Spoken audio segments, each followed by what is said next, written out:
কিছুদিন আগে season 1 upload করেছিলাম, আর এখন সিজন 2 আপলোড করে দিলাম।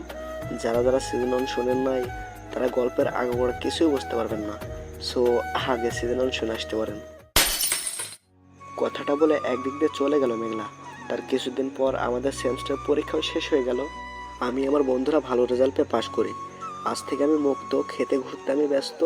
তারপর বাবা আমাকে অনেকবার অফিস সামলাতে বলেছিল, কিন্তু আমার অফিস যেতে ভালো লাগে না, তাই আর খুব একটা যাওয়াও হয়নি। তারপর তন্ময় একদিন আমাকে এসে বলল মেঘলার নাকি বিয়ে। সেটা তো আপনারা প্রথমেই শুনলেন। এখানে সব অতীতের কাহিনী শেষ হলো। তাহলে এখন বর্তমান ওপেন করা যাক, কি বলেন পাঠক ভাইয়েরা?